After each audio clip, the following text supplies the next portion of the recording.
Pemirsa, data dan fakta terkait persiapan Piala Dunia U20 akan dibawakan secara komprehensif oleh rekan Livia Ramadanti. Silakan, Livia. Ya, Reza dan juga pemirsa, memang kurang dari 2 bulan penantian Indonesia menjadi tuan rumah Piala Dunia U20 ini akan segera terwujud karena Piala Dunia akhirnya akan berlangsung di Indonesia. Sejumlah persiapan telah dilakukan menyambut ajang sepak bola bergengsi ini, mulai dari fasilitas hingga infrastruktur seperti stadion, dan selengkapnya akan kita ulas dalam At Large Indonesia menyambut Piala Dunia U20. Kita ke infografis kita yang pertama. Di sini saya akan tampilkan terkait dengan lini masa atau timeline dari ajang Piala Dunia U20.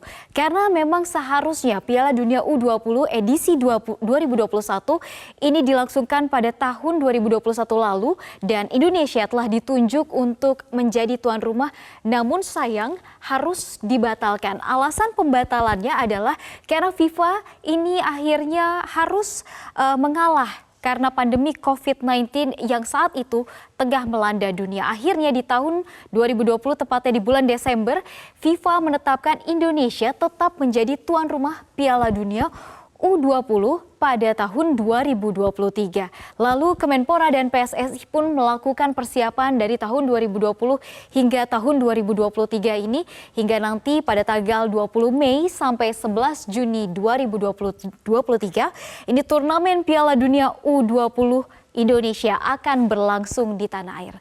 Ada 24 negara yang terbagi dalam berbagai zona yang akan tampil atau berlaga dalam ajang Piala Dunia U20. Kita lihat siapa saja yang akan tampil dalam Piala Dunia U20 di Indonesia. Kita bagi ke tiga zona pertama, yaitu adalah zona Amerika Selatan. Ada Brazil di sini, kemudian ada Uruguay, Kolombia, Ekuador, lalu yang ada di zona Amerika Utara dan Karibia ada Amerika Serikat, Republik Dominika, Honduras, Guatemala, kemudian di zona Oseania ada Fiji dan juga Selandia Baru yang akan tampil atau datang langsung ke Indonesia untuk berlaga, dan pembagian zona ini juga terdapat di zona Asia. Ada Indonesia di sini, Irak, Uzbekistan, Korsel, dan juga Jepang. Kemudian di Eropa ada Inggris, Israel, Prancis, Italia, Slovakia, dan juga di terakhir ada zona Afrika, yaitu Senegal, ada Gambia, Tunisia, dan juga Nigeria. Tapi pembagian zona ini berbeda dengan pembagian grup. Pada tanggal 31 Maret mendatang barulah pengundian grup ini akan dilakukan. Kabar baiknya Indonesia sendiri berada dalam pot 1, di mana artinya Indonesia dipastikan terhindar dari rekaman tim kuat seperti ada Uruguay, Amerika Serikat, Prancis, Senegal, dan Italia yang sama-sama akan menghuni pot tertinggi. Lalu kita lihat data berikutnya adalah terkait dengan venue atau stadion yang akan digunakan dalam gelaran Piala Dunia U20.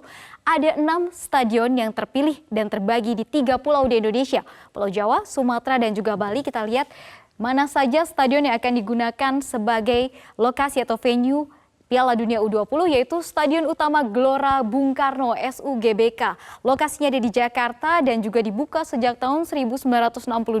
Sudah banyak peremajaan yang dilakukan di sana. Ada total kapasitas penonton yang bisa ditampung sekitar 77.000 penonton.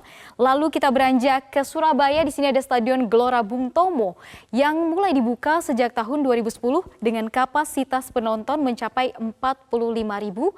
Lalu kita ke Stadion Sijalak Harupat ada di Bandung, Jawa Barat, dibuka tahun 2005 dan kapasitasnya adalah sekitar 30.000 penonton.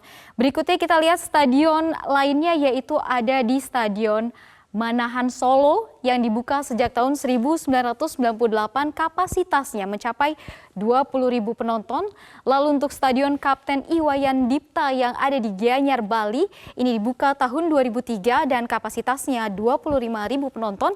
Terakhir yang akan menjadi venue dari ajang Piala Dunia U20 adalah Stadion Utama Gelora Sriwijaya Jakabaring di Palembang, Sumatera Selatan, dibuka sejak tahun 2004 dan kapasitas penontonnya mencapai 23.000 penonton.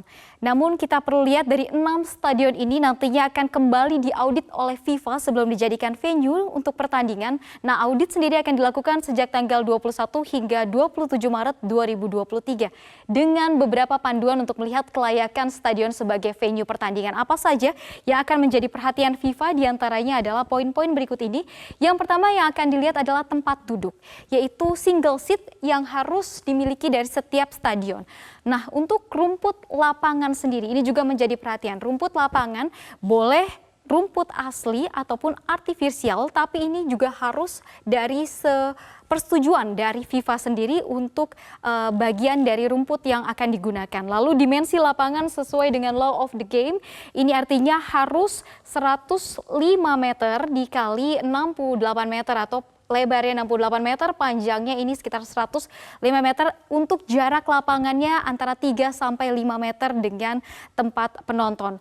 Papan skor ini harus ada di setiap lokasi stadion, khususnya untuk stadion yang digunakan sebagai lokasi pertandingan penyisihan grup, kemudian babak 16 besar dan juga hingga nanti ke perempat final. Namun untuk penyelenggaraan pembukaan dan juga untuk penyelenggaraan final, ini harus tersedia layar raksasa yang juga dimiliki dari stadion tersebut.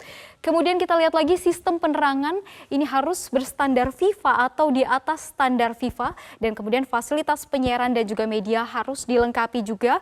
Karena ini nanti official dan juga tim media harus disediakan tribun khusus untuk peliputan selama pertandingan. Dan juga nantinya ada mix zone, ini tempat di mana media dipersilakan untuk mewawancarai para pemain sebelum mereka meninggalkan stadion di tempat mereka bertanding. Kemudian yang terakhir adalah area parkir, ini juga harus tersedia baik itu di dalam maupun juga di sekitar perimeter stadion yang akan digunakan sebagai ajang Piala Dunia U20.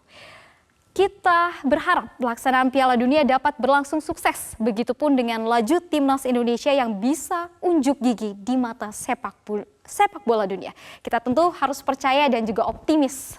Untuk sementara saya kembalikan ke Reza. Baik, terima kasih Livia atas pemaparan komprehensifnya. Dan pemirsa, Metro Siang masih akan kembali dengan informasi seputar Piala Dunia U20 sesaat lagi. Tetaplah bersama kami.